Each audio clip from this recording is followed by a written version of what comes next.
We live in some of the oldest mountains in the world. Stolen land, stolen again to create the extraction state. We are real people talking about real things in a real way. This is Appalachian Livin. Appalachian Livin is sponsored in part by Wade Law Firm PLLC, Sage Stitch Finance Corporation, representing wisdom and mending what we already have, providing gap funds for resilient renovations. Hello. How's everybody doing today?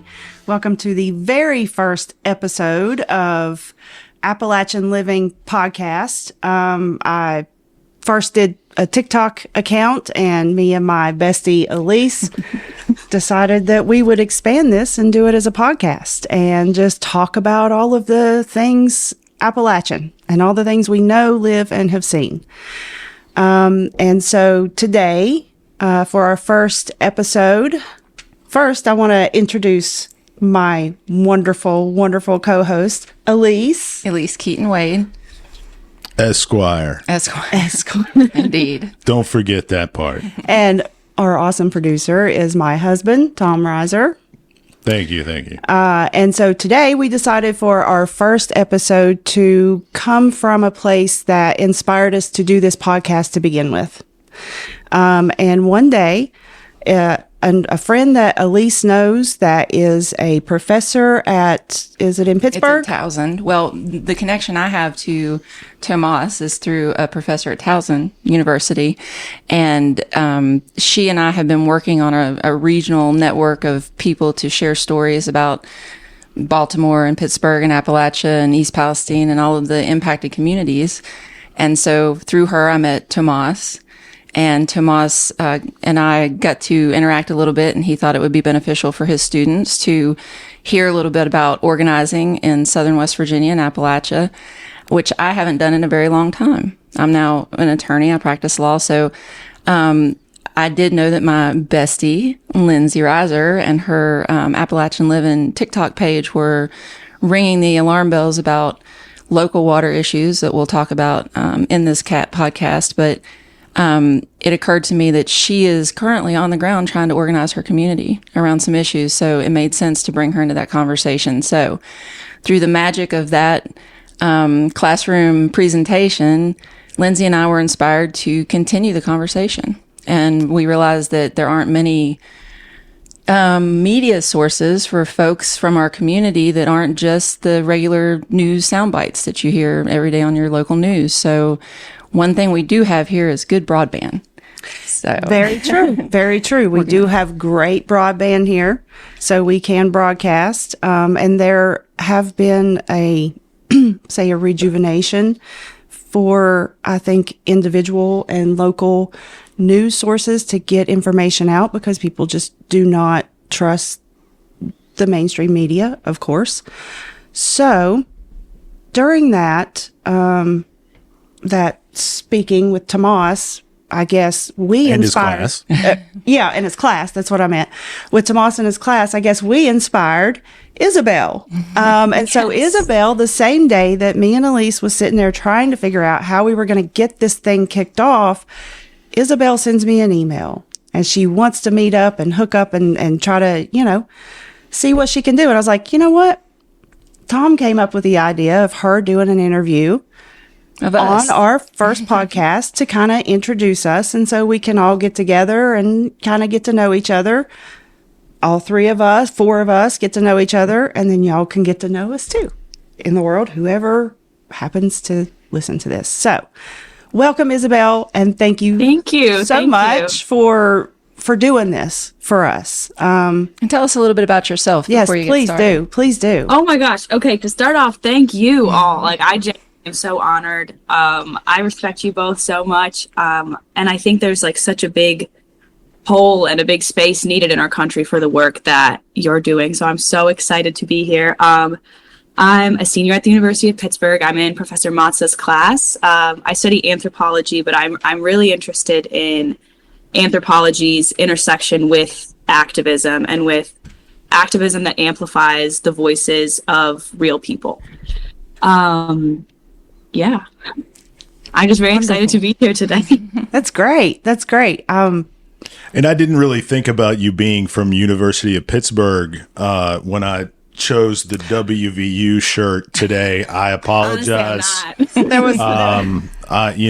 was There was no malice. You're right. Can I tell you the truth? I don't know not one thing about our football team. So. Okay. I know very little, but same. And I'm a Hokie, which is the worst sin of all. That's almost worse than Pitt. Okay. I didn't want to reveal that, Elise. All right. Anyway, I just wanted to throw that out there. So whenever you're ready, Go right on ahead. Yeah. Yeah. So I just wanted to start off my series of questioning one of the most, I think, special things about Appalachia. Well, first of all, I want to clear up for the people. How do you pronounce? Because I hear Appalachia. Who even knows so many different things? If from you the say, horse's mouth. Listen. It depends on where you're from. No. It depends on where you're from. If you say Appalachia, we'll throw an Appalachia. That's the easiest way to remember it, and I think that's the He's laughing behind the camera. Appalachia. Okay. Yeah. So I think one of the most special things about Appalachian culture and Appalachian life is there is a deep spiritual connection that people there have to the land. And could you talk a little bit about what your connection is to this land and this culture? I'll speak to that because I took a special road here. I find it special because it was a road I've never been on before. I left Tazewell, Virginia, and came across the mountains into West Virginia to Lindsay's house this evening. And I was moved by the mountains themselves and the rock formations. And when you think about how these mountains were formed eons ago, whatever that number is, when you break down the actual geography of them, we talk about, this is the top of the bottom of the first continent. And so that seems a little magical in and of itself, right? Oh, the top of the bottom of the first continent. That is, yeah. It's pretty profound when you think of it that way. But when you consider how the mountains were formed, and again, we might do a podcast on that because it's fascinating. They say they're older than bones. Yeah, there aren't fossils in a lot of these rocks because they existed before animals did or before vertebrates did. So that in and of itself, to me, takes an enormous time span and shrinks it down. It puts me in actual physical contact with something that profoundly ancient, right? And so I think that's where my spirituality and tie to it comes, is it's humbling. And it also, in my kind of evolution, in my own spiritual practices, I feel like I've chosen this place. It speaks to me in that way that like perhaps my soul has chosen this place to do the work because I love it so much. So we've talked about that a lot, Lindsay and I have. We have. And I think for me, I didn't even realize when I was growing up what it was, and I think I had to take me leaving and realizing and coming back and then feeling that. It's kind of like you don't know what you got till it's gone. When I wasn't in the Appalachian Mountains, there was a void there. And I thought it was because maybe I was away from my family. And yeah, I missed them, but I think it was just this energy of these rocks and these trees and this ancient energy of so much has happened here and we're just a speck. Like my life here in this spot is just a speck. And it will be washed away at some day. So I just try to appreciate it every day now that I'm here. So, and I'm back into the very piece of land that I grew up in. Wow. I grew up here. This is the creek bank that I threw rocks and apples and I walked along and found snakes. And I remember right over here, I saw a snake one time. I'll never forget it. Me and my cousin, it's just, those stories are there. I have a history here, but there's a bigger history when you walk along this creek bank and you walk in the creek because in the summertime, it's dry now, completely dry. And so you can walk and you can see these little perfect carved holes inside of rocks, just perfectly carved holes. Some will say it's erosion and stuff, but we know that Native Americans were here and they used these stones to, Very often by water sources. yeah, Right. and to, do various things. They do call it Indian Creek. It is called Indian Creek. That, So- that's not lost on me either. Right. So, it's just, man, ancient, and God, words can't even describe it. Powerful. Am I answering these Powerful. questions too? Absolutely. Go ahead. Please. So, I kind of have a different take on it. My mother had 12 brothers and sisters, and they kind of spread all over the United States. I had an aunt and uncle, 2 aunts and uncles in Detroit, Michigan. I had several in New Jersey, around Philadelphia, and in different places. I had an uncle in Georgia. So we would travel around when I was a child to all these different places. And I knew that where we were from was different than anybody else's. And so, and then, I had cousins that were like, "Oh, you wore shoes. Isn't that nice?" When I visited New Jersey, and I had Jordans on, and they were just flabbergasted that I had Michael Jordan sneakers, right? Not that I just had shoes, right? So I kind of had a different take, if that makes sense. I had a different perspective on it, and as I grew up and as a young man here, my grandfather, taught me how to live off the land, right? And my father taught me to hunt, and we tilled the land. We had a garden every summer, and my cousins in Detroit knew nothing about that. Yeah. And so, my father was a coal miner. My grandfather was a coal miner. His father was a coal miner. But when I started looking through my family history, and my family has been here for generations, as far back as pre-Revolutionary War, they were in Virginia. And that was as far as I got. But they were farmers at one point. Mm-hmm. And so when you realize that my family owned land here, and they farmed the land here, and then one day, all of a sudden, they were coal miners for generations. Mm-hmm. And when you look into it, we owned the land, and then the land we had to dig it to earn a living, right? And my grandfather, he was in a roof fall in the late 70s, and they put him back together with pins and rods and screws. And he did rather well until he passed to cancer in 92. And then shortly after that, my father was in a roof fall twice and had to have 2 different back surgeries. Wow.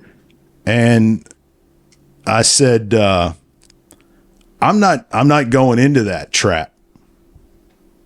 I don't care if I have to flip burgers. I don't care what I have to do, right? I'm not going into that trap. And that's not a knock on any coal miner, because I think they have more gall than most of us, right? To go underground to earn a living. And that's who I come from. And so I understand it very well. But that's what, when I think about West Virginia, it used to be ours. And now we have to pay to live here. We pay in our lives. We pay in the environment. We pay in so many different ways. And we don't own land like we used to own land. You can't farm this land like we used to farm it, right? So those are the kinds of things that I think about when I think about West Virginia. I need to add to that, though. Yeah, go ahead. Please. Because, and Elise said it in the very beginning of the class. And you said, we need to recognize that this is, at first, stolen land. We stole this land. And then it was stolen from us. And I think we even got a better rep than the Indians did. Yeah. You know, we're here, right? Sure. And some say that the Melungeon is part Native American. I don't know how accurate that is, and depending on DNA coming back, It who all knows? depends, because it's just a mixture of everything. Yeah, I remember you talking about that Melungeon rice. Yeah, and that's it's a Appalachian race that from anybody that had fled to the mountains, plus, we'll say this the Scots, it's the same mountain range, right? Then the Scott Highlands, right? Scotland, right? So they felt at home in these mountains. So you have those people. You have slaves that, fled to the mountains and found refuge there. And then any other group, Indians that fled, or was just there, or anybody. So it could be anything, honestly. We're mutts. We're mutts is what we are. And that's what I've always said, is I'm a mutt, and I can't hate on any race, because I'm probably a piece of it. So whatever. But yeah, I just wanted to say that at first, this land is stolen. It's primo land. Of course you would want it, right? Yeah. And we want it for its beauty and its resources, not what's underground. I want what's above ground. I want the trees. I want the soil. I want the animals. I don't care about what's underneath it. I don't. And that's just me. And my father was a coal miner too. My grandfather was a coal miner too. My grandfather did not survive the rock fall. Wow. So, and I have many uncles that rock fell and bad backs, and my dad's got a bad back. My dad's got black lung. So the ones that are lucky enough to survive to their 70s will have black lung, bad backs. And they'll smother. Not a quality of life for retirement. They work so hard for retirement, don't enjoy a day of it. So, I don't know. What else? What's next? Well, actually, maybe we can sit on this for a minute, because Sure. I do think there are so many misconceptions about what's happening in Appalachia. Like you mentioned, black lung. People think that's like a black and white pictures, like there are 4,000 new cases of black lung every year. In 2024, 4,000 new cases of black lung. That's insane. That is a low number, I may add, because that's only the True. ones that are getting their black lung. You got I to fight don't for know it. how many men. Actually have it, but don't qualify Wow. for My benefits. Yeah. my dad fought for his black lung for 10 years until we finally found a decent lawyer that got it. Every man around here is What trying do you to get mean their you have black to lung. fight for it? So there's an administrative process.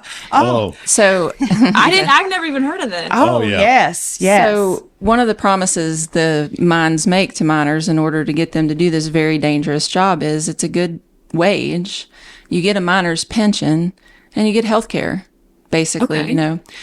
Well, as the bottom line becomes the most important part of the equation, health care and black lung benefits began to get cut, and cut to the point where they weren't really funding black lung benefits, which was the primary health issue for our miners, even in surface mining, because there's still dust issues and things like that in surface mining. So there was a big movement in Congress not too long ago to get miners their black lung benefits that they earned basically digging the coal that powers this country, built the Industrial Revolution, built everything in this country, and we have abandoned them and make them fight in their dying days while their families are struggling to cover general costs.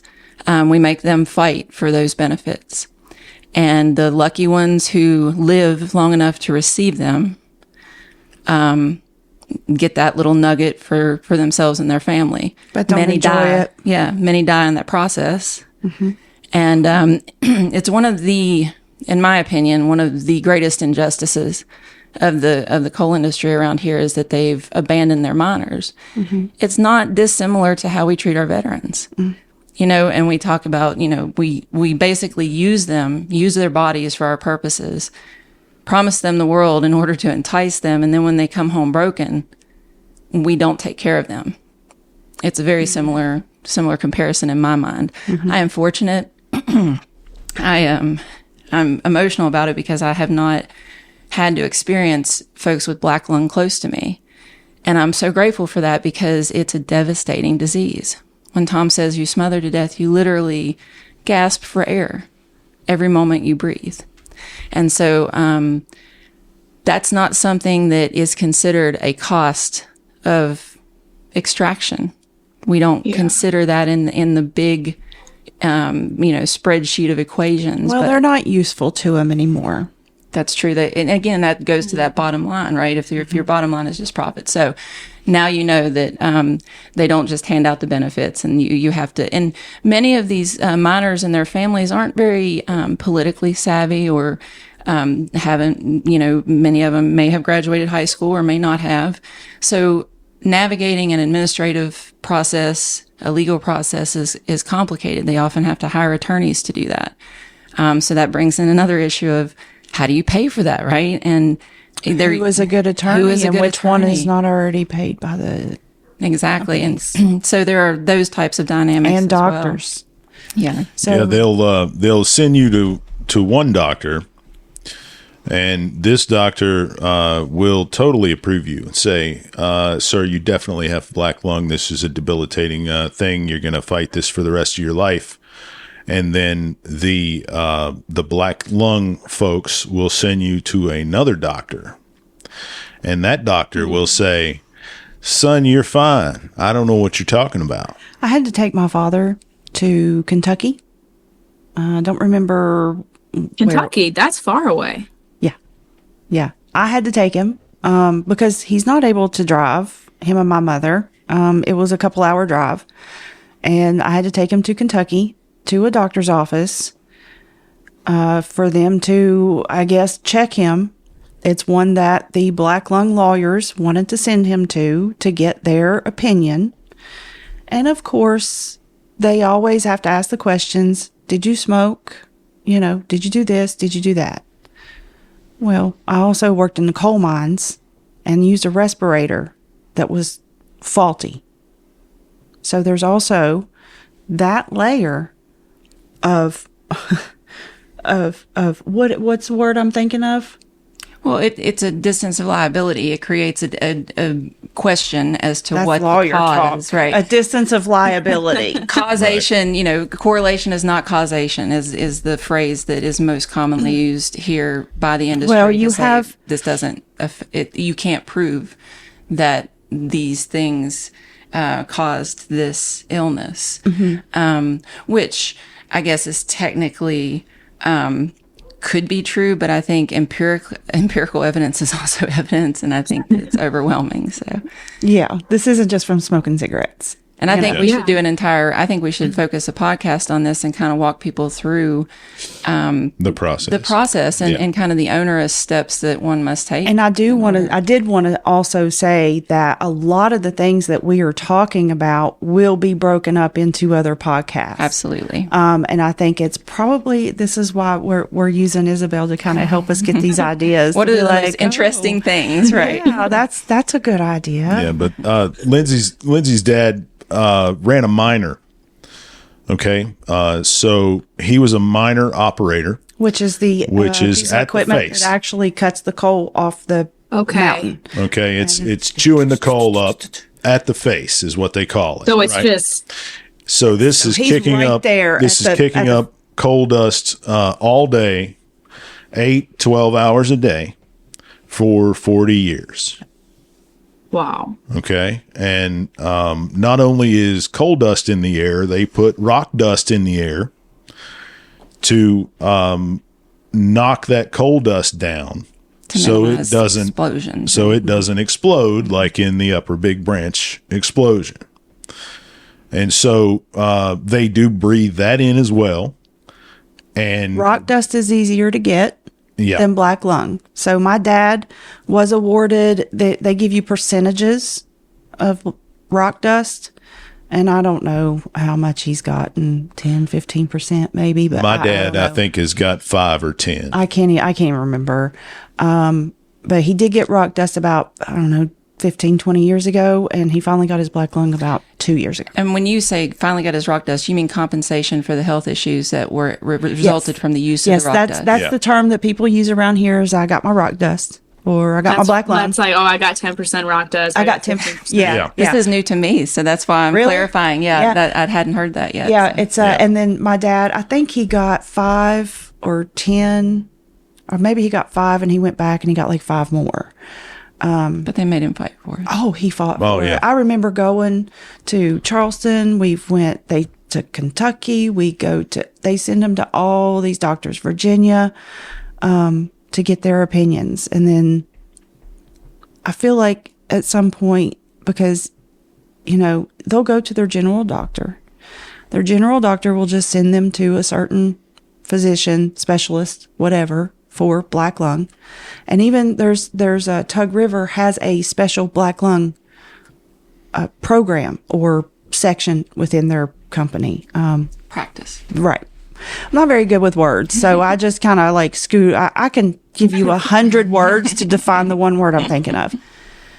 So, but it's almost like the way that I want to explain it is like a cattle funnel. Like you're herding the cattle into the thing. It's like, okay, we're going to put them into this program. We're going to funnel them into this doctor, this lawyer, and then they'll do this and do that. And then they just never get it. Never get it until you pull them out of that system, which I did for my dad, and found a lawyer. And the reason I found this lawyer is because he was a client of mine. I did his website, and he ran against our new governor. When our new governor was running attorney general, in 2020, I don't know, 16, something like that. And he lost. And I was like, I'm really glad you lost because you're doing amazing things for the men here. And I know he would have done amazing things probably as a whole, but I feel like he would have had a lot more roadblocks. And so, yeah, he's a good one. He's a good one. He is a good- Should I say his name? I don't know. Well, I think it's fair to say because he is a public figure who does Right. this work. Sam Petsonk. I recommend him anytime a man's like, I'm trying to get my black lung. I'm like, you go to Sam Petsonk.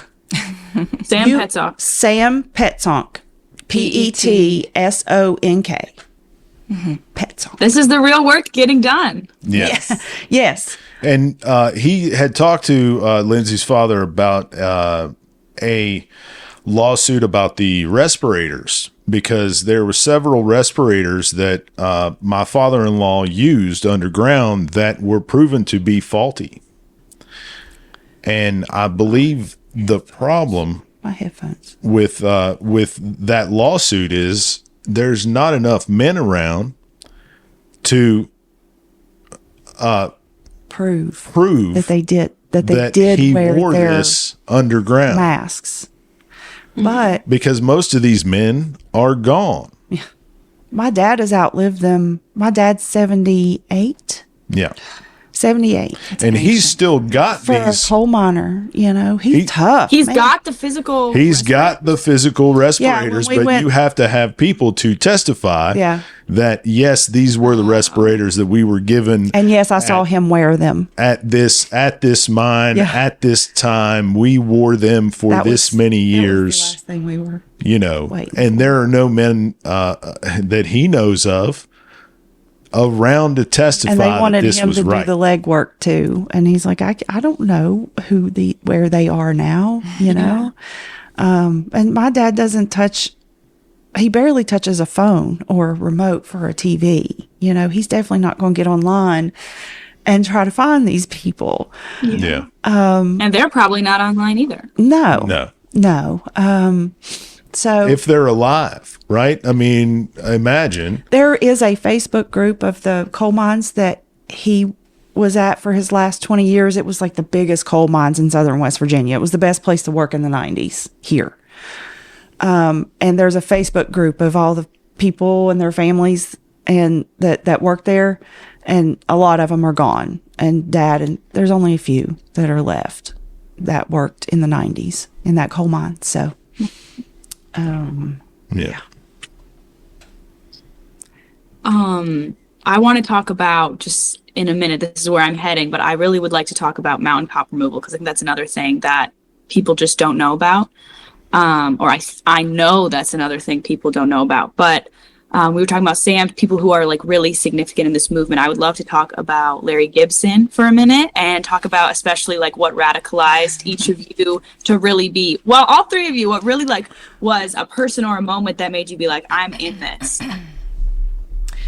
Well, I will speak to Larry Gibson because I grew up in Hinton, West Virginia, which is the county seat of Summers County, but where I physically grew up was in Raleigh County, which is, one side of the county is the New River Gorge National Park, and the other side of the county is a coal mining community.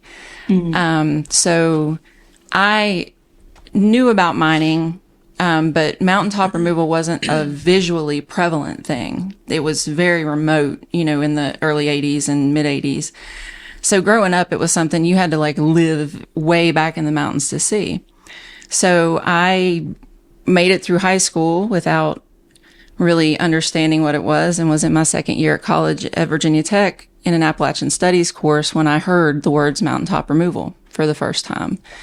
Living in Appalachia. Living in the same county where it was happening. That's crazy. And I'd gone and spent a summer in Japan, as an exchange student. I mean, my mother was from Wellesley, Massachusetts. So I was traveled, I wasn't in any way unaware of the world. And that's part of the reason I was so shocked. And after the was class, it a term or the fact that you didn't even know it was happening? it was a visualization of mountaintop removal.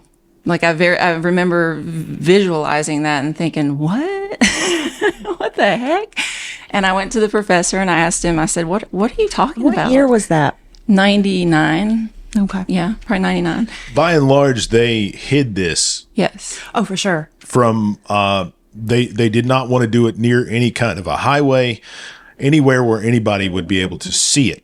Right. And as they've moved on, they're running out of mountains, so they don't care They as started much. to get They're visual more in the egregious. 2000s. Yeah. Right. And so I think that Yeah. So Sam Cook was the professor who introduced me to Larry Gibson, and I got in a van with a bunch of students, college students, and drove to Cayford Mountain.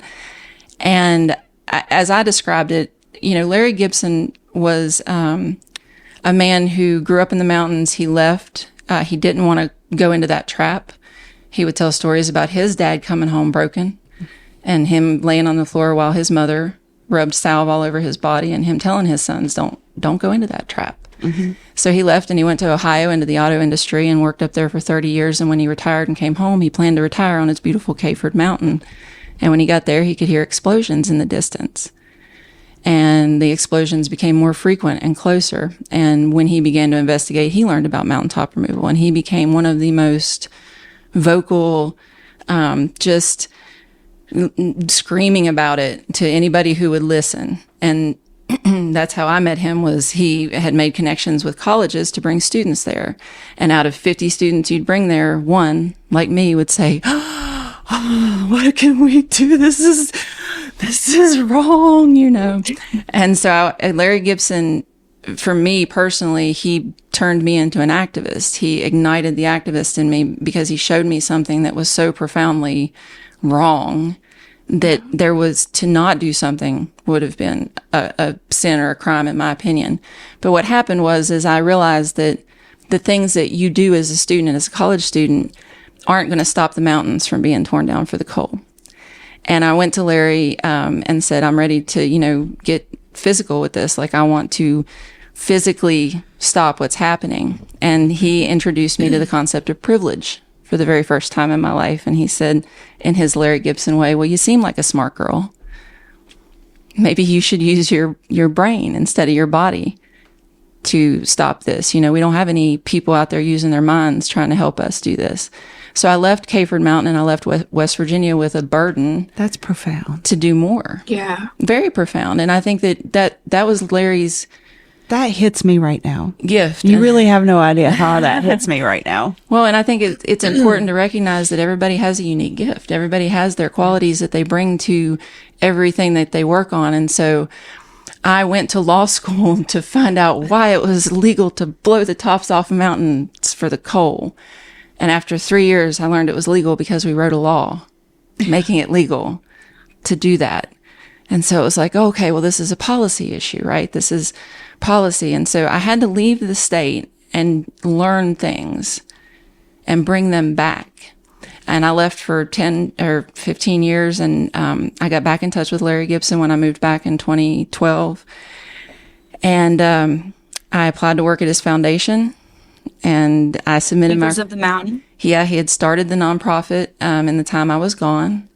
And this is kind of a personal story to me, and I don't think Lindsay and Tom have heard this, but when I was in Colorado in 2008, the fracking was really starting to take off in northern West Virginia, and Larry Gibson became a very, very vocal anti-fracking advocate in Charleston and said that, you need to understand what this is. It's coming, and you need to understand it.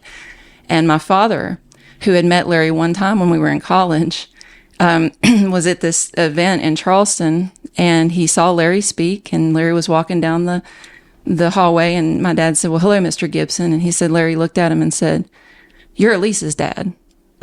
And my dad was like, well, yes, sir, I am. I can't believe you remember me. And he said, where is she?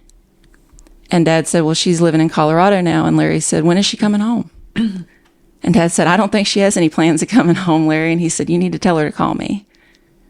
And so Larry knew who I just got goosebumps. Right? Like Larry knew who carried the mantle from that mountain. He knew who left with that burden, and he tried to engage us and build us and grow us. And when I came back and realized that I wanted to start working with him again, I submitted my resume on a Wednesday, and he passed away the following Sunday. And the irony was that no one in this state knew me. I'd been gone for so long that nobody knew who I was. So to everybody, I was this lawyer who showed up from Colorado who was very, very suspect. I eased into this movement, and everybody was like, who? And where's this lady from? Totally. And it wasn't until I gave my first tour on Caford Mountain to a group of established activists that they realized that I was the real deal. Like Larry had obviously trained me and taught me what was important to show people there. And he planted a seed. He did. And I did, probably 75 tours. I've done probably 100 total since that time.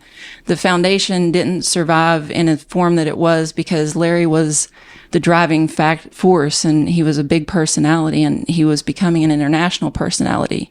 He had traveled to places like Ecuador before he passed. Wow. And visited communities who were dealing with petrochemical extraction, Chevron in particular, in the Ecuadorian rainforest. And so he was the kind of man who, no matter where you put him on the planet, and that's another thing coming from West Virginia, when you grow up in these hills, it's a lot easier to go into other places than it is to come from other places into these hills. And I think Larry's a great example of that. I also just want to mention, because it's worth mentioning, that Larry impacted probably tens of thousands of people.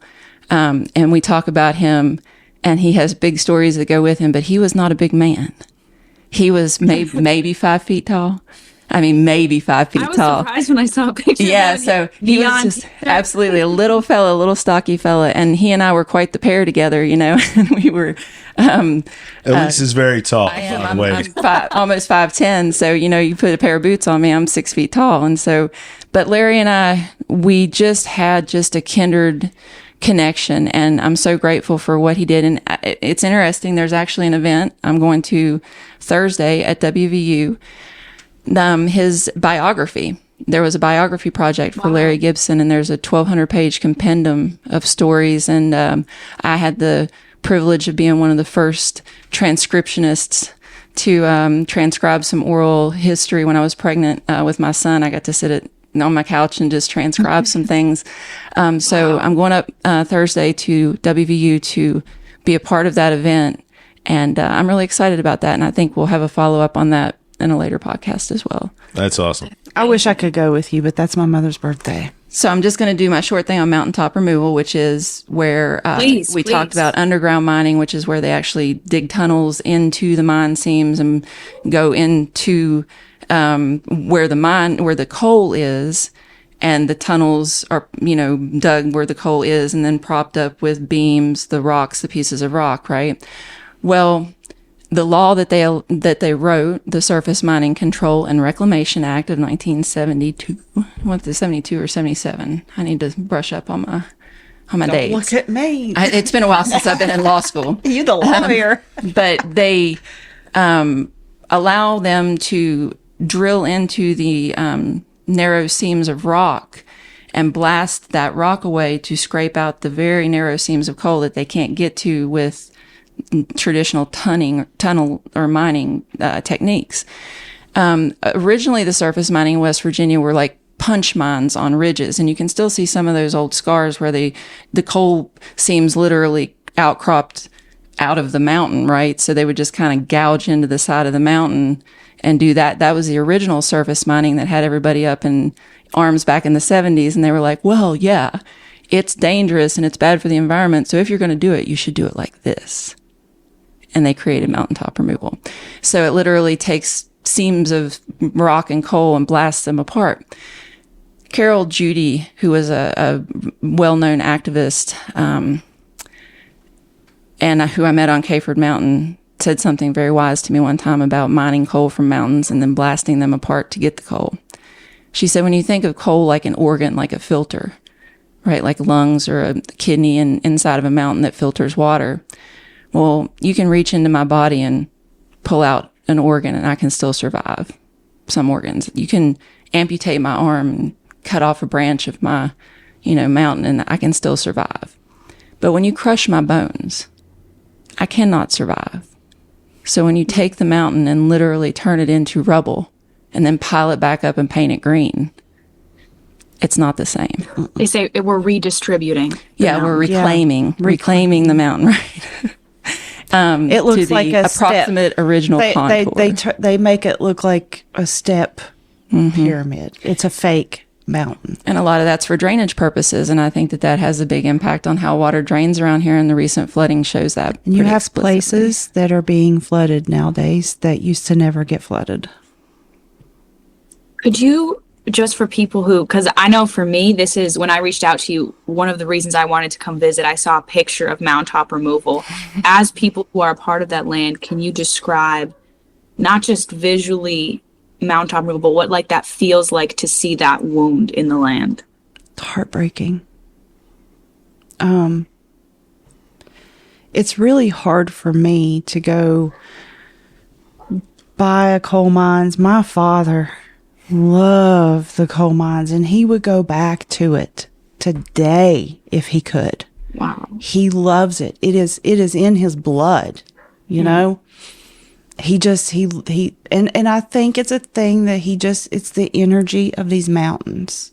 And I think he feels closer to God in that coal mines than he does anywhere else. And he has purpose. It's Right. yeah.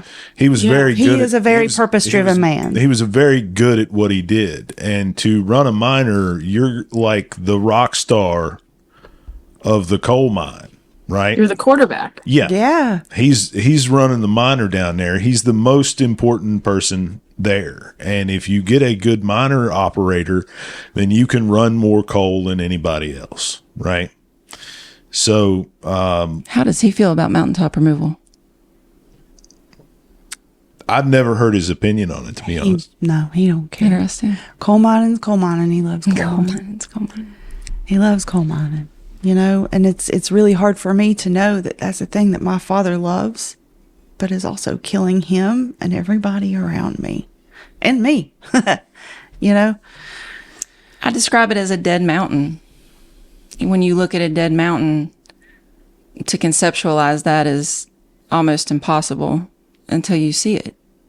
And then you realize you're looking at a dead mountain, you know, and it's literally indescribable. I had the privilege of taking Tom and Lindsay up to Cayford when Tom, I think you very first got a drone. His very first drone, and yeah. Yep. he wanted to Oh, try you it have out. drone footage of it? Well, That was a long God, time ago. yeah. it was like it 10 was years ago. it There's was photos of 10 us. years ago. There's photos. I have some photos, and Okay. I'll pop that up. Whatever in the we video. posted on Facebook, but that was like his the company's. Yeah, it was I was working for a production company in Beckley, and it was the sort of dawn of the drone business. And It was about 10 years ago. I was pushed into, well, they didn't have to push me very hard, into getting the commercial drone license, right? So we could do drone footage of car dealerships and It was things the like beginning. that. Right. It was the first. It was one of the first things we went Yeah. and did. Yeah. And that meant a lot to me because I think that was one of the, you know, that was maybe the second time we met. Or, I mean, second or third. We had, Yeah. you know, we hadn't been friends for long and hadn't interacted much. But the fact that you two reached out to me and wanted to go to that place meant a lot to me. And I've taken people to that mountain, and I've taken people there privately because they don't want other people to see them break down. They know that it's going to be deeply impactful, and they want to do that privately.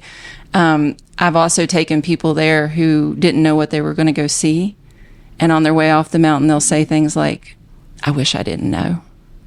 You know, like, I have this burden now that I wasn't really ready for, and now I wish I didn't know, you know? Yeah. There were two things that I took away from that experience. And I remember Elise saying, you know, it looks like the moon. It does. And that's what it looks like. It probably doesn't now. That It was was a pile of rubble, and it looks like the moon. And Can we go drone that again? the Sure. other part that I remembered was, and I'm sure you can quote the exact statistics on this, but that the cancer rates around this area were triple or quadruple. 126% higher rate of cancers, 146% higher rate of birth defects, kidney problems, you know, intestinal issues, stomach lining, heavy metal poisoning. You know, there are 26 peer-reviewed health studies that say if you live in McDowell County, West Virginia, Mingo County, Wyoming County, you're going to be sick and probably die younger than just about anybody else anywhere because of the ongoing exposure.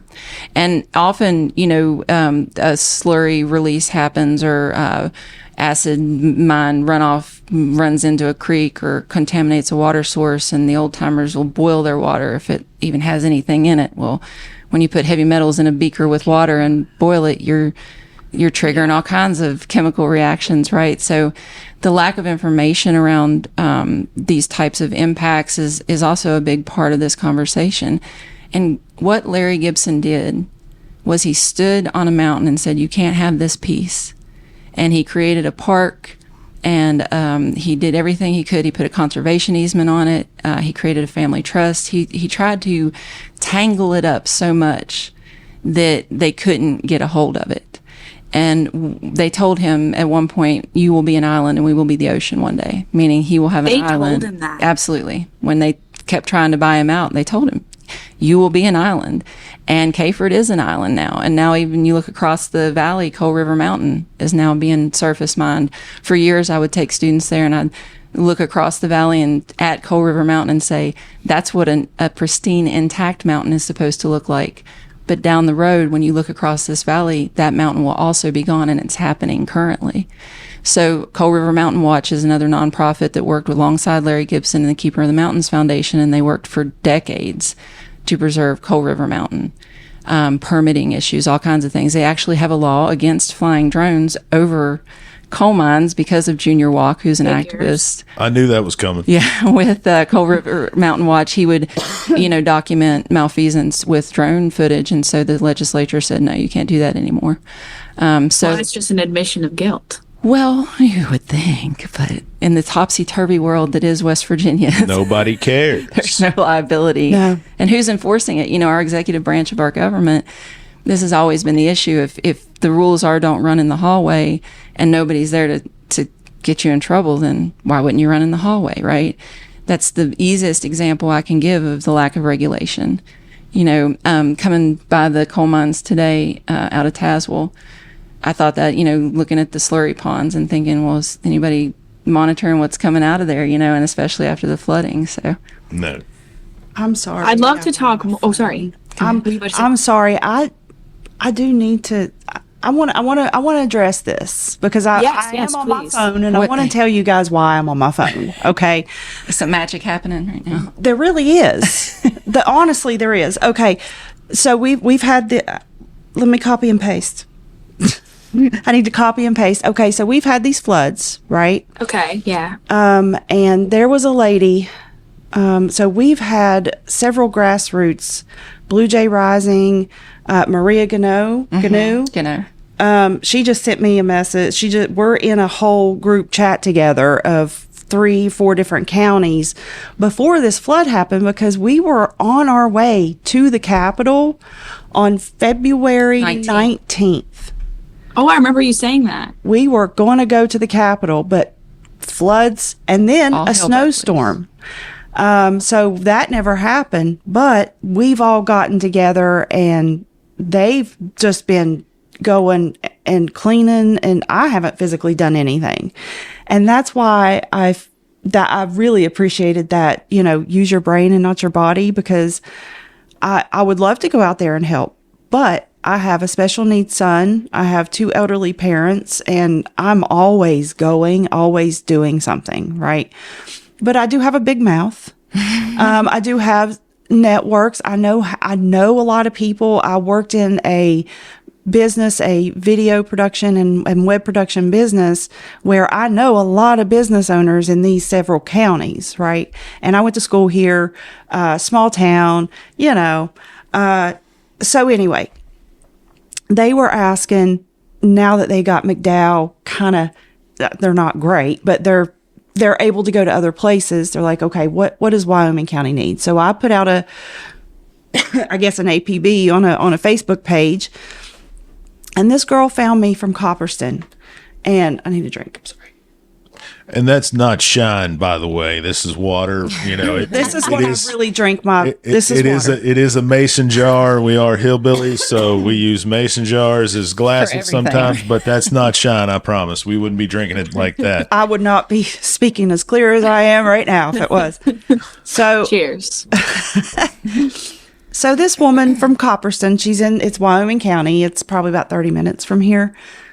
She messaged me and said, oh my God, please help me.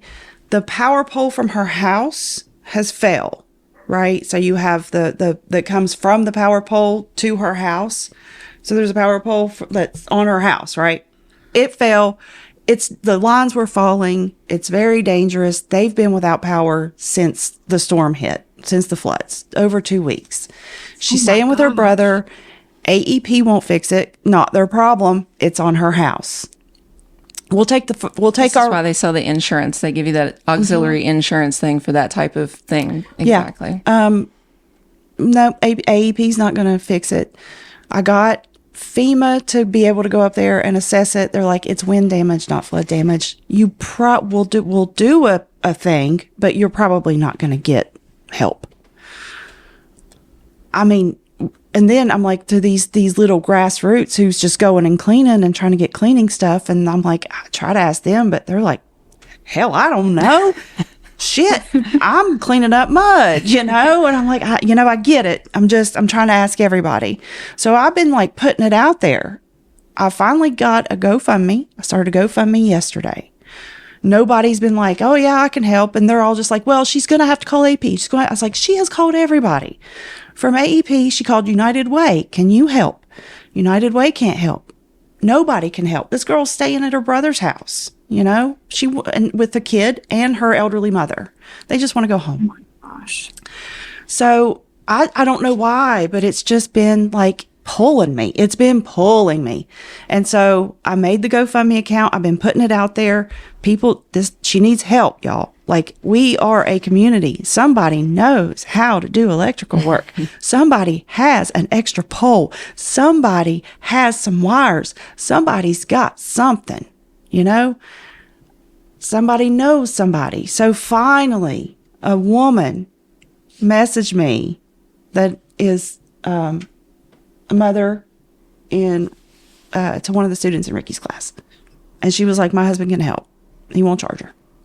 Outstanding. So I'm sending her the information right now. That's what I'm doing.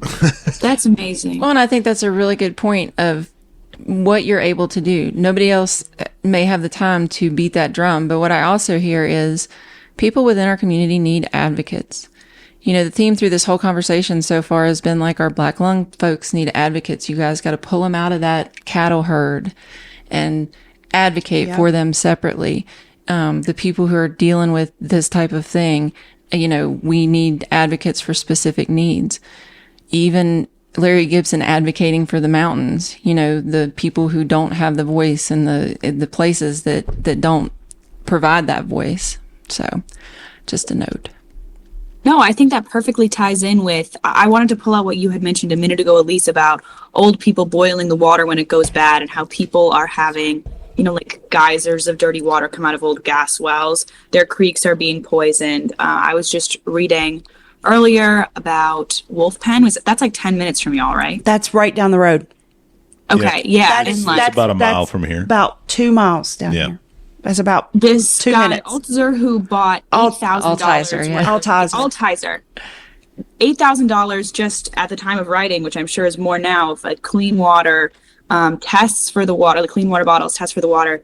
And this is just, I would say, another misconception about Appalachia. Like, these people are taking care of each other and doing what they can to take care of each other. And I was just hoping to speak more. Pardon? Easy. Okay. Look, this is my podcast. I mean, I can say whatever I want, right? Let me turn I probably need to go up. But I was wondering, what does that look like? And also, what are the obstacles to that? And what are the obstacles to being an advocate in Appalachia that you've experienced? I'm going to just tell a story here and let you gather your thoughts. Yes. And I think what you're seeing here is kind of that very thing. There is tension, right? Like, not everybody is on the same page or involved for the same reasons. And the water crisis in 2014 in Charleston was an eye-opening experience. That's when the MCHM chemical leaked into the Elk River out of a storage tank, and it contaminated the water source for 300,000 people across 9 counties. You were one of those people. I was one of those people. I drank and ate, cooked with, bathed in this chemical for weeks.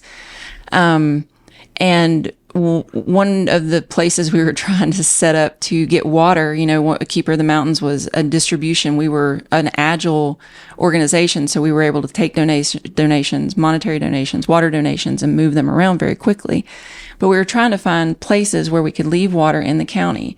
When donations came in, we could just go to a central location there and tell people, go there and get it, so we wouldn't have to travel to bring it to them. Mm-hmm.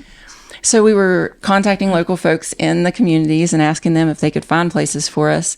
And this one lady calls me and she says, honey, I talked to that fella about using his store, and he said that he didn't want to help what did he say? Something about trees. And I said, he doesn't want to help any tree huggers. And she went, yeah, that's right. He don't want to help any tree huggers. Right. And then she says, honey, what is a tree hugger? And I said, I explained who the Keeper of the Mountains were and what our mission was and raising awareness about mountaintop removal. And she said, oh, I hate mountaintop removal. I grew up here and I watched it take all the hunting land. And, she had her own story, but she also couldn't provide me a place to give her community clean water because the clean water was being brought by the tree huggers. There were bumper stickers down here, not in the not too distant past, that said, save a coal miner's job, kill a tree hugger. So when you talk about organizing in this community, that is why I wanted to frame this conversation, because there is also a narrative around out-of-state people coming here to help. And it's easy to marginalize people who are coming here who really are driven to help, but to say, well, you're coming here and you're not from here and you're trying to make a spectacle of it, So there are these types of tensions that are in large part propagated by the industry. They history too, though. If they keep us pitted against each other, then they, don't have to deal with us because we're dealing with ourselves, right? So, Classic. I just want to say that this is an ongoing theme in Southern West Virginia and in Appalachia around organizing and some of these tensions. So, are you ready to speak to your personal experience as your attorney? May I just so generally, not everybody's on the same page for the same reasons. Right. And I understand. I can understand the whole out of state thing. I get that. It's in our history. It's in our culture. It's been embedded into us that people come from out of state and use us. Mm-hmm. And they take our resources, they use our bodies, and then they leave. And they leave us with nothing. And so that sort of mistrust or distrust or paranoia, I think is valid. And I think it's something that we should look into as to why. In the song that I mentioned at the end of class, we didn't know there was coal in the mountains until a man from the Northeast arrived. Waving $100 bills. Waving $100 bills, say, I'll pay you for your minerals. Mm-hmm. Right? And that's the way it happened. And it still hasn't changed. Still today, they want the minerals that we have. And as Elise said earlier, the bottom line is what's most important. Always, always, always. And so if they can get around having to pay someone mineral rights, or skirt around some sort of health safety procedure that would keep the community safe, but may save them a few dollars, they're going to do it. And yeah, go ahead. So at the same time, the distrust of people who are honestly there to help, that's where that comes from. Yeah. So in my position, though, for me, what happened with me is I'm not out of state. I'm on the same creek. I just live a couple of miles above where, the poison is falling into. So on my way to take my kid to school, I smell it. It smells. I see it. And people have died. And it's a very real thing. And when this all started, Altizer was the first one to sound the alarm. And that's how a lot of us found out about it. He sounded the alarm. He's got his lawyers and they have some sort of lawsuit happening that I am not a part of. And so I know nothing about it. And I told him I don't want to be a part of it. And so I feel like hey, they got that covered. I'm not worried about that that legal part. My concern is still to get water to this community. And so for some reason, I felt like they were not trusting me for whatever, I don't know why, treating me like I was an outsider, even though anytime I went up there, I was like, you tell me what you want me to put on, because I was doing videos and trying to get the word out to not just the people here in the county, but to people in other areas, because the people here in the county were denying that it was even an issue. They called us crazy. They said it was not a problem and that it's, just don't worry about it. They cannot deny it now, because they have admitted that that is an issue. Apparently, the lawyer in court, from what I heard on Richard Altizer's Live, this is coming from him, that I think the company's lawyer admitted in court that it was a public health issue. Wow. And so I think that's probably big, right? That is big. I mean, I think that's the EPA's lawyer that said that. Yeah, the EPA's lawyer. and I think that's an important distinction to make, that you have a federal EPA and then you have a state DEP. It may have been DEP. Okay. It may have been DEP. I can't remember. Yeah. And so since then, he has changed his Facebook, and I don't have any access to it. Funny how that happens when state officials speak out on things. You mentioned Maria Ganot's name. A recent post circulated during the water crisis in 2014. I remember it was bitter cold that year. I mean, it was like negative temperatures. It was so cold. Snowstorms. And we were standing in the cold handing out water all day, and we'd come home and we would just be so hungry and cold and thirsty. And I remember watching Maria, they had the panel with the DEP and the EPA and all of the officials, and Dr. Gupta might have been there. I don't know. There were all kinds throw it up. Aaron Brockovich was there. There were all these people there on this panel, right? And Randy Huffman, who was the secretary of the Department of Environmental Protection in West Virginia, was hemming and hawing about the usual blah, blah, blah, blah, blah, blah, blah. And Maria Ganot, who has a long history with the industry, and we should have her on for a later podcast because she's amazing. She left her chair in the audience and walked up to the stage and snatched Randy Huffman's water away from him and sat back down. And when she did that, I remember I was standing at my stove cooking whatever I was eating that night, and I was watching on my phone, and she did it. And I was like, I lost it. I was like, yeah, Maria, yeah. So excited. And they cut the feed. They went to commercial. And when they came back from commercial, the announcer, he's like, okay, so it appears as if we're going to let Miss Ganot stay. And so what happened after, when they cut the feed and went to commercial, Damn right, you're gonna let her stay. When the security, whoever was there for security, when they went to commercial, went to escort her out, and the crowd got rowdy and started chanting, "Let her stay, let her stay, let her stay." And they realized that they were going to cut loose on these people if they didn't let her stay. And so they put Maria, let her stay. And literally, as soon as they got her back in her seat and they stopped chanting, they went back on air. And that's why the announcer was like, "Oh, okay, so I guess we're going to let her stay." But it was one of those moments where sometimes something that simple can inspire people who are watching and listening to be like, that's right. You don't get it, Mr. Huffman. You don't get it, what it's like to not have clean water.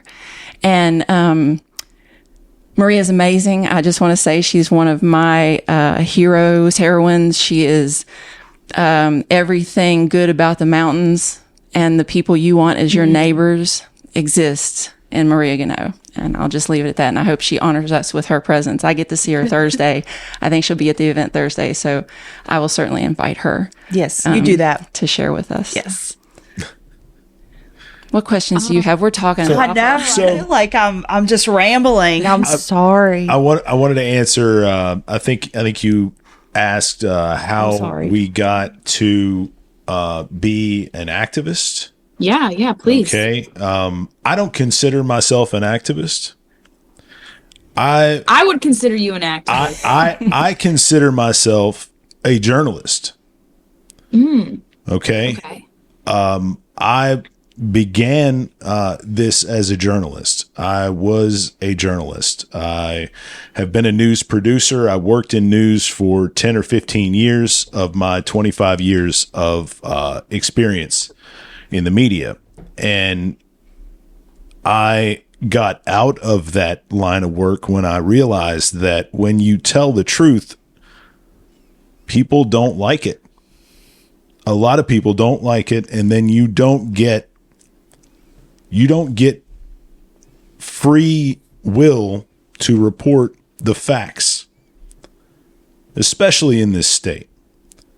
Because when you report the facts, like you're not allowed to drone over mining operations, you're not allowed to report that there's poison going into Indian Creek down here. These are very real issues that every person here has to think about and discern for themselves whether or not they want to put that bed out there.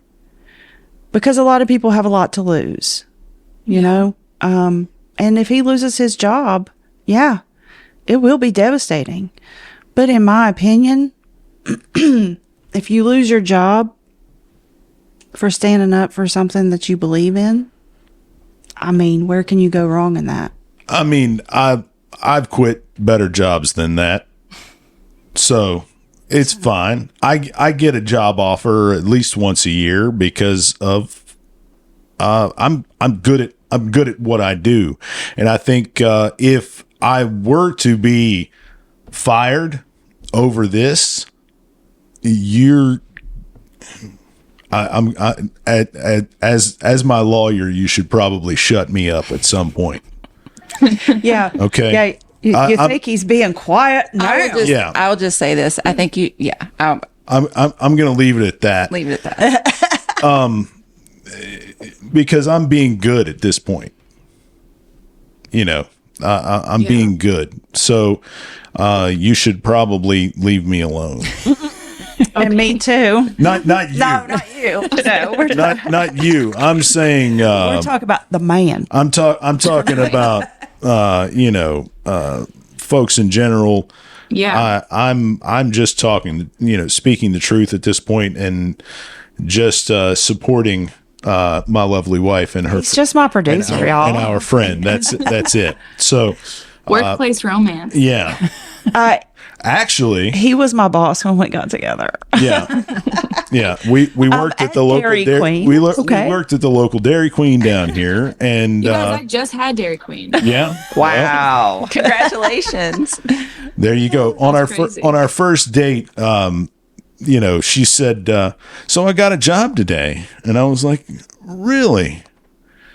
And this was a new Dairy Queen. Couldn't be the very new Dairy Queen that just opened up in town that every 20-year-old is getting a job at. And I was crazy. Everybody we went to school with. Yeah, I was a shift leader, and I had worked there about a week, and we were getting ready to bring in the other staff to train them, And I knew that they were hiring the other staff, and I just grinned. I said, "No, this can't be. This can't be." And yes, she was accused of. I'm sure it was scandalous. Yes, sleeping with the boss. Scandal for preferred shifts or He something. was a shift leader, Yeah, come y'all. on. He wasn't running the damn thing. I got 10 more cents. Okay, that's what I got. Anyway, I digress.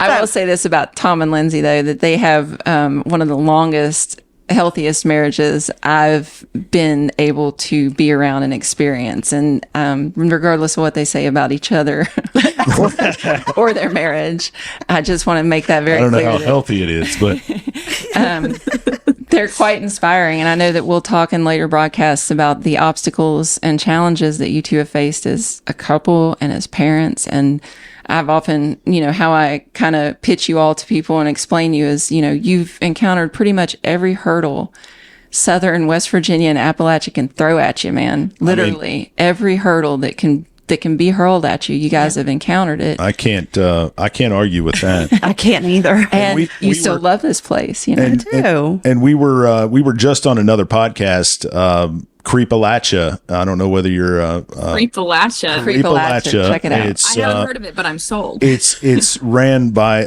a good friend of mine. His name is JD Belcher. And he had Welch, us. right? He is from Welch, He's from Welch. and he's a fantastic story of Appalachia. He was a miner. He was making very good money, I think, in mountaintop removal mining, and decided that was not for him. And he taught himself filmmaking on YouTube. Wow. And then he opened up his own production company. That's incredible. That is an Appalachian story. And I think he got a job at a local production company, and then worked for a local car dealer for a while, and then built his own brand of JJN Multimedia, I think is his production company's name. And now he's got a very good podcast called Creepalachia, which That's such a good name. We were on there last week. Yeah, maybe? last Sunday. Is my mic too loud? Am I too loud? No. Okay. You're fine. I just want to make sure. Sounds great to me. Okay. We were on there a couple weeks ago to discuss a different podcast, the telepathy tapes. And it's about nonverbal autistic children that Okay, cool. can read minds. Or telepathically communicate with caretakers. Honestly, I believe it. Yeah. Well, it's more like a shared consciousness kind of thing. they sort of speak a different language to each other that we don't know. Yeah, absolutely. Oh, yeah. And our son speaks to us, right? Our son's nonverbal. We have an 18-year-old nonverbal child, adult. He's an adult now. He's 18. He's the most precious person in the world. His name's Ricky. His name is Ricky. And he speaks to us in his communication is so varied. He will talk to us through a YouTube video. Yeah, he has a catalog of YouTube videos in his head where he will pull up a YouTube video and play a 10-second clip of it to react to whatever is going on. Usually it's like a SpongeBob or a Pixar amazing, movie, yeah. like a scene or a commercial or a song. That's so Gen Z. I know, right? Totally. So much. And that's that. And then But check it out, Creepalachia, and subscribe. Tapes. And that one too, but we've offshoot. This is kind of a tangent here, but It's actually perfect. It's a really good segue for what I would love to talk about next. Yeah, but that's not the production company that I worked for. Right. I worked for Cucumber and Company, and I did too. Yep. She was actually my supervisor there. Yeah. So it's how the tables turn. Yeah, Right. I was the project manager, and he was just the drone pilot. I was a production specialist. Okay. Okay, yeah, that's what we called them. Yeah. I was a photographer, videographer, editor, voiceover guy, drone pilot. You did web updates too. I did sometimes. web updates. I would, I'd go pick up the pizza if we needed. Okay. I did it all. Well, we only had like 9 or 10 employees, so it's like whatever you can do. Shout out to Dwayne and Lindsay Muncie. They're from McDowell County. Fabulous Well, Dwayne's Appalachians. from McDowell. Lindsay's from Mercer County. Mercer County. Yeah. Next door. Yeah. Yep. So I wanted to give a shout out to Dwayne too. Absolutely. Yeah. Dwayne's the man. Anyway. So okay, yes. What's the next segment? Segue. Well, I'd like to talk. We've been kind of like hitting on this for the last 10 minutes, but you're talking about the hardships that Appalachia can throw at a person, and we were talking earlier about people being really resistant to acknowledging hardships that they're even experiencing in that moment. Yes. But there's so many interconnected things that they're battling. There's, poverty, the opioid crisis. I don't know anything about healthcare there or grocery store accessibility there.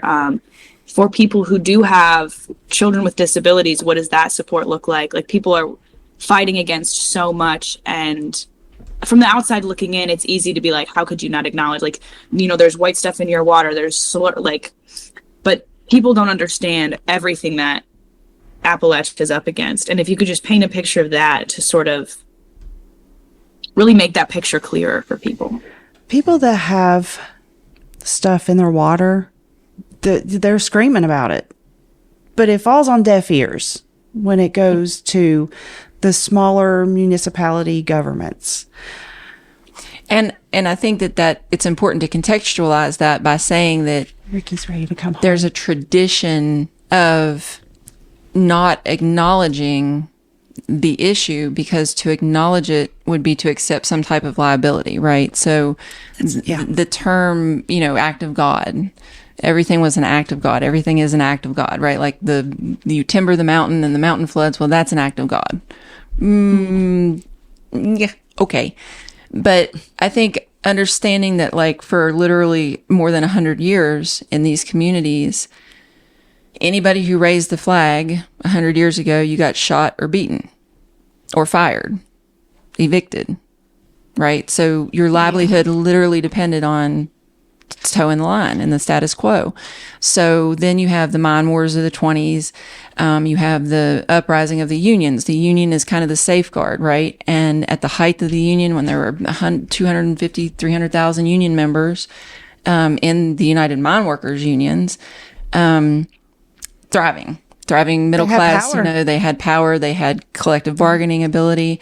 Then you see the degradation of the unions in the late 70s, early 80s, and then the slowly dismantling exactly of these principles simultaneous with the threat of the loss of your livelihood for speaking out. Mm-hmm. So what you get after generations of that is, even if I know it's wrong and I sit around my kitchen table with my family, I'm not going to risk the blackballing that'll happen within my community, the fact that somebody that's related to me might lose their livelihood as a result of that. So it's a dynamic that is so frustrating as an organizer, because you're like, but you are the one who can tell the story. You are the one who has the voice. You are the impacted person, and you feel as though you have no voice. Mm-hmm. And so for, all the years I've been working with college professors like Nikki Fabricant, like Tomas Matza, it's always that conversation of why. Why is that? And I think there are so many dynamics to it that it's a cultural paradigm. Yeah. And you're speaking about Friends of Coal as well. Exactly. Like a very ingrained and from grade school on now, you have Cole, the little puppy marketing. that the kids play with. Propaganda, marketing. And it's important to continue that for their workforce. They need people to do this work. So idolizing this industry, it's important to keep people here. And it's interesting, the dynamics within the state around the oil industry. Oil and gas and coal are really opposed to each other in a lot of ways. Really? And it's fascinating to see. I guess that makes sense. It does make sense when you think about it. They're kind of fighting over the same piece of land. They're like competitors. Exactly. And a lot of these coal-fired power plants, Ed told me about one that's transitioning over to gas. I think the Monongalia plant, maybe. That's a big in the next 10 to 15 years. Oh, yeah. Wow. So coal is watching, the gas industry kind of gobble up. But the coal miners are not being told that. Right. And I think, so we're going to be unpacking that in the next 5 or 10 years, right? And the shift literally in the economy locally that's already happened globally. But there's also this, I feel it, like the the drill baby drill, the get it as quick as you can, right? Like you've got to get it while it's still there and while there's a market. They're blasting the mountains as fast as they can. Well, they're also doing it while the policy allows them to. Absolutely. So, I think I'll stop there because I think, again, the purpose of this podcast is kind of to introduce these bigger topics and then be like, table of contents. Exactly. Yeah. You need to delve into that one a little bit. Yeah, we need to make notes. Maybe while we're editing, notes. This is exactly. I'll send you my list of questions. I don't even know if I have time to hit all of them. Oh wow. We may have to do this again. Absolutely. I'll be down with it. I would be so honored. I'd be so happy to do it. Awesome. Just so you know, my son just came home, so okay. We're good. I can send a wrap-up question if you'd like. No, it's a more hopeful one. You probably need to get home too. I'm about an hour and a half away from my house, so wrap up now. Okay, and we can also. I think this is a.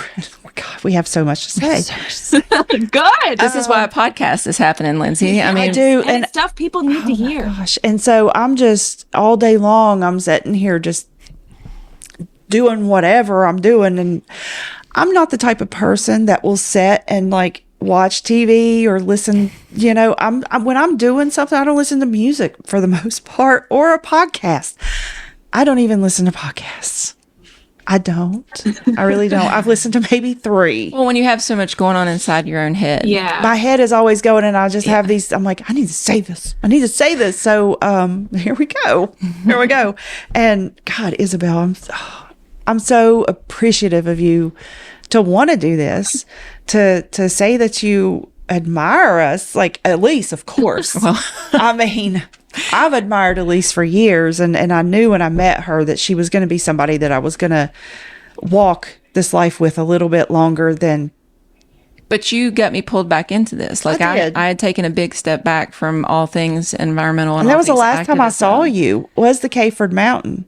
Yeah, and she took us on the mountain, and she said, I'm going to have a baby. Yeah. You said, we're going to have a baby this fall. And so I'm taking a step back. And I was like, well, great. Congrats. Awesome. I was 37 when my son was born. So I dedicated my entire adult life to all the things I'd worked on. And I was ready to step back and have a family, and you did. I mean, you do. And it was so easy to not be in the environmental realm because it's a lot of work, right? So it's exhausting. It really is. I was comfortable in that space. And my sister, who was on TikTok, she kept texting me. She's like, have you talked to Lindsay lately? Are you friends with Lindsay? Because I've been talking to Laura Lee for a couple years. She bought candy off of me. So my sister kind of pointed me in Lindsay's direction. And then when I really engaged, I was like, oh gosh, girl, we need to talk. And then it came about the same time I was invited to go to East Palestine and meet the folks who were impacted by the train derailment up there on the 1-year anniversary of that disaster. And so all of these events kind of pulled us back together, and it made me realize that the need is ongoing, right? Definitely. My role has shifted, I feel, from organizer to more of an agitator, right? Like I want to engage. Good. Yeah, right. I want to engage and agitate people and be like, what are you doing about it? And that's really, in hindsight, what Larry was doing. He was bringing people there and agitating them, like, and if you don't do something about it, you've wasted my time, he would say. And then you're like, oh, well, I got to do something about it, right? Like, what am I going to do about it? But folks like you, like I see myself in you as a young student, you're like, that's interesting. That's important. We need to follow up and unpack that. And so, I always wondered why Larry did it for so many years.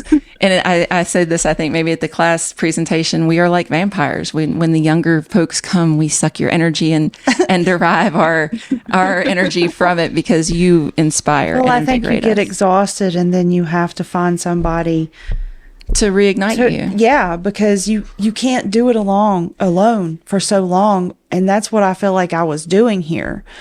I would try to get with the groups that were trying to actually do things. Hey, honey, how are you? Ricky. Rick, you want to say hi? Say H-I, hi. Say hi. H-E-L-L-O, hello. Say hello. Hi. H-I, hi. I think he stepped on something. He went, hi. No, I remember last time. I want to read this off my computer so I get it right. Yeah. But Lindsay, you said your paycheck is more important than my health, and I'm not going to suffer in silence for your Ford truck. And I think about that a lot because some of that was off the cuff I too. receive all this information, and I'm just like, wow, that's crazy. That's crazy. But then you said that, I was like, I know all of this. There's no reason for me to be shut up. Yeah.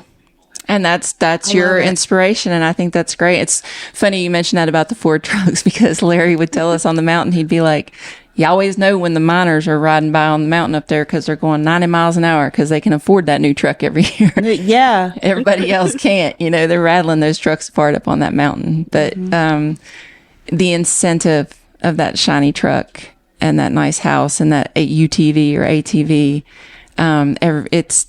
that is the game in the coal fields, right? Is who can have that. And I have a lot of faith in I know the one thing that we have as West Virginians is a killer work ethic. We do. I know that we have a deep sense of community. I know that we, at the end of the day, when the rubber meets the road, politics, religion, race, none of that matters here because it never has. We are the only ones that ever really show up for ourselves, resistant as we may be to helping ourselves. We still do it. We're asking for help. Yeah. And so I think I've always been told that I will outgrow my optimism, that the world will eventually beat the optimism out of me. And I disagree. I've only become more optimistic because I know that at its core, if all of that noise goes away tomorrow, the people who are here are going to be fine. They're going to be fine, and they're going to support each other, and they're going to get through it. We'll figure out a way. Just like we always have. So, and like you said last time, you fight, and then it feels like nothing's happening, but then lightning will strike. That's right. And all of a sudden you have the voice of the community of Appalachian Living when somebody needs a platform, and you got plenty of people to hear it. And then all of a sudden magic happens and dots connect. So, yeah. This might be the start of something. And I wanted to ask, just as a final question, like on this topic, what is the future of Appalachia that you believe in, with the people who are special and the people who are strong? You can answer that like in a specific sense, like as far as industry for the future, or really in any sense. But what is the future of Appalachia that you see that you're fighting for? I see an Appalachia that's full of people that are self-reliant.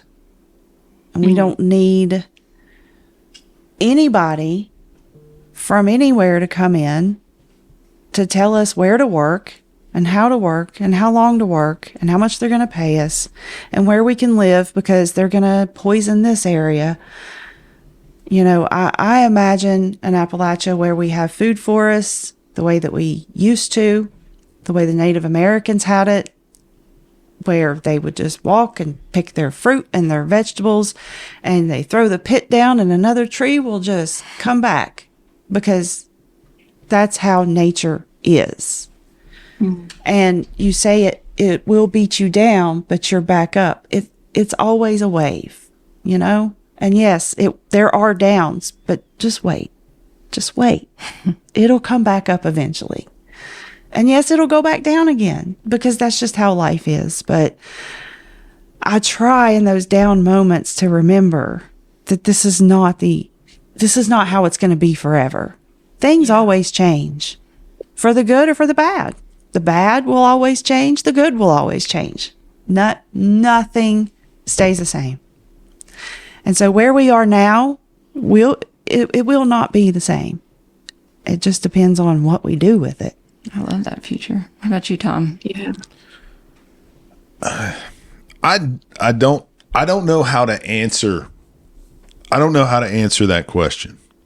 And maybe it is that I'm older and I am beaten down and things kind of look bleak right now.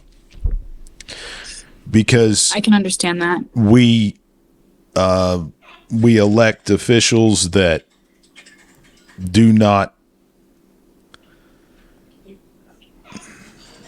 are not in the mindset to help the people that elected them. They're not literally civil servants anymore. And they are They're we're self-serving. actively working against ourselves at this point, and we have been for a while now. And I don't care if you're Democrat or Republican or whoever. Yeah.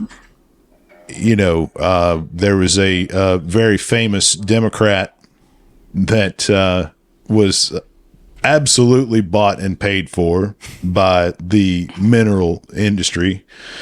And so it's a bipartisan effort here in West Virginia to sell out. And it looks very, very bleak. And I'm just trying to survive at this point. And I feel like if I can survive, then maybe that wave will break. And popular opinion will change. And I don't know where we have to get to for that to happen, but and it may get very, very ugly. I believe it probably will. So pivoting to the seed example, you know, the seed example of transition right before growth looks like complete destruction and death. And when I am in moments of like, what is happening? Like I pivot back to imagining that seed dying so that the plant can come forward. And I'm so glad you said what you said, because I think one reason we're doing this show, and we've talked about how to frame things, is like the tale of two states, right? Like we really do have all of these beautiful natural things and this extraction industry that has fed us and chained us and manipulated us and exploited us at the same time, right? But I kind of see the Appalachia after Tom's breakdown. That's what I'm talking about. Yeah, and I think it's important to acknowledge that, like, one of the things I've always said is West Virginia in particular is unique in Appalachia. It's the only state that the entire state is within Appalachia. Every other state has counties that are outside of the region, but West Virginia is entirely in Appalachia. And we are the linchpin to the green energy industry in this state. If the policies in West Virginia change, it will domino out across the country, because we have such a stronghold on that dynamic of energy in this country. And so we're smart enough, we're strong enough, we work hard enough, doggone it, and people like us. At the end of the day, people like us. And some of you will get that reference and some of you may not. But since SNL is 50, I'm going to throw it out there. I do feel like we have all the ingredients here to be the forefront of what it looks like next, just like we were the leaders of the Industrial Revolution. Eli Whitney is from West Virginia, the cotton gin, the steam engine invented by West Virginia, the West Virginia is so powerful in so many ways and has been marginalized in so many ways. And so I'm excited to kind of end on this note of like the true dichotomy that exists in this state between these entities and how we navigate that. Yeah. And how we have to thrive and not get cynical. And what did I do? I said, I'm going to have a baby, but I was so cynical, I couldn't stand it anymore. I stepped back and was like, I just can't, y'all. But you really do have to step back sometimes and gain perspective to come back at it. And now we have to rest too, though. You have to rest. You have to give yourself some time. Because, can we put like a self-care on the list as one of our podcasts? Yes, we will do a self-care podcast. Appalachian self-care. Mushroom hunting, girl. We're doing it. It's coming soon. Spring is coming and the mushrooms be popping. You can have like GoPros on for those. Yep. We just got very excited. Yeah. Isabell, thank you. Let me go find some sponsors. So incredibly much for your energy, your enthusiasm, your interest. I would love for you to regularly interact with us on this, because I feel like you tease things out of us that we're in it all the time, right? But you kind of pull out the things that resonate more broadly, and so that's what the important role you play in this conversation. And when I talk to you, I get the realization that the kids are all right. The kids are all right. The kids are You know, the kids are all right. Yeah. It's gonna be okay, I right? think that all the time. I call you Generation Don't Give an F. Yeah. And I'm like, yes, more of that. Please. I love it. I'm jealous because I give too many F's. Yeah. Well, thank you. Honestly, like, at risk of overusing the word, it genuinely is an honor. Like, since you came to our class, like, since I really started interacting with the idea of environmental justice, I feel like I think about it all the time. Like, we're driving around, we're like, there's a gas well, like, oh my gosh, there's a house. Like, it's like, Yeah, you need a road trip. different You need to come reality. down here and see it Yes. at some point. I would love to. I am scared too, because I know that it's gonna be heavy, but I am planning. We on it. won't show you all destruction. We will show you beauty as well. Some of the there's most beautiful plenty of- places you'll ever Hail the see. two states. Yeah, Exactly. That's right. you know, we Name of it. we did a lot of hiking. We were very unhealthy, right? Probably about 10 years ago, and when we moved back here, we lived in Florida for a little while, and we moved back here and we started just taking advantage of hiking trails. And I think that's where the two of us That's where it kind of, came back to me. fell You know? back in love with this state. I remember us And- hiking in the springtime. That's my kid's. It's his recliner. Recliner. All right. Oh, no worries. But I remember us hiking in the springtime, and we were seeing all the flowers, and we were like, I don't want to miss not one flower coming out. I Yeah, want we to would see it time the- every single day. yeah, we would time the rhododendrons. We stalked them. And Like Mountain second laurel. week You know. in May. It's usually Yeah. when the rhododendrons and when the come. mountain laurel comes out, Which right? is around the same time. And it both gave us peace of mind, but also built our body back up. And we both lost weight, and it Got it. helped our mental health. Definitely helped. And it made us appreciate the beauty of this state on a whole different level. I grew up hunting and fishing and all of that as a kid, but most of the time I was on a mission, right? When you're out in the in the woods doing that. When you're just kind of wandering around in the woods and you're just there to appreciate this waterfall or maybe this overlook or this mushroom. Yeah, or it's this flower. it's different. And you know, we'd love to show you both sides. Yeah. Well, I gotta come when the rhododendron's coming out. You said it was the second Okay. week of May. May. Second week of May, and then another And then one in in June. June. Okay. The Yeah, pink no. the pink ones are in June, and the white ones I think are in May. in May. Or maybe it's the other way around. I think it's the other way around because the Grandview rhododendrons, the pink and Are the first red ones. are the That's when they first do ones. the Yeah. rhododendron festival. Yeah. Yeah. This is some real Appalachian knowledge. Yes. Oh, that's Oh, right. absolutely. I don't give two kitties about flowers, but I'm a mushroom fiend. When I can't be She's found. hunting morels. Okay, When as soon mushroom as, soon season- as the We spring We'll be comes. doing a podcast about The that. temperature gets to 60 degrees. The soil temperature has to get to 60 degrees. And when that happens, I'm out. Yeah. Like for weeks. I found When that one happens, morel no in my podcast entire for a month. lifetime. I'll No, there do will my be a GoPro. podcast on the mountain. Perfect. This setup is it's mobile. It's mobile. So Yeah, so we'd like to thank our sponsors at Sage Stitch for their startup support with our mobile podcasting equipment here and There will be a podcast about Sage Stitch featuring them. That's rad. here pretty soon. We're going to talk a lot about hemp and hempcrete and building and the benefits of it and different cultures using it. I think that there are lots of things that West Virginia doesn't even know about that we're going to excel at when folks join our conversation and start getting word out there and expanding. So here's I'm to excited that. to see it. Yeah. Yeah. We'll right. see what happens. And, All right. again, Thank you, Isabel. We'll be in touch. And What is your Yeah. boyfriend's name? Because we've been Yes. calling him the boyfriend, all day. And we His just name's Dylan. Dylan. He's Dylan. actually, his family's from West Virginia, like long generations of coal folk. Oh, yeah. Okay. You seem to be drawn to this in your life. This might be a theme for He's you. nodding behind the camera the whole like conversation. Yeah. Where's his family from?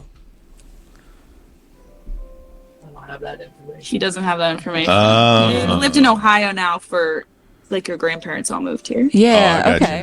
you. Okay. So they took the hillbilly highway out back Right. in the day. Yeah. Yeah. Is he nodding his head to that too? Yeah, North and south. I've Right. got uncles and cousins in Cleveland and My That's where mom Larry was went. Dylan. Yeah. yeah. There was a, some would go to Cleveland, some would go to Detroit. My dad was in Chicago for a while. Hated it. He had a desk job. And he went back I'm to the from coal mines. Chicago. Oh, yeah? Yeah. He hated Chicago. He hates the wind. I swear that man. Anytime the wind blows, he's like, I hate that wind. I swear it takes your breath away. But I mean, it really does take his breath away. Yeah. Right. I think that's probably it too. And then like the buildings are like valleys, and the wind will just kind of right through them. So yeah. I just want to say I've been to Chicago one time, and it was the year that Barack Obama got elected in his first election. It was the year. It was the week Oh, I bet of it the was election, nuts. and I saw Wicked off Broadway with the Broadway cast Oh my god. on Halloween night, the week before the election in Chicago. It was Nice. incredible. So I know not what you speak of. This thing you hate Chicago. I know not what any of that. So what my daddy told me, I've never been to Chicago. Magical place. I drove past there one time. I'm not a city girl. Yeah. All right, we should wrap it up. Okay, Yep. yes, we could talk forever. Yes. But well, I'm sure we will talk some more. Yes, yes, we please. will. It's been wonderful. Thank you so much.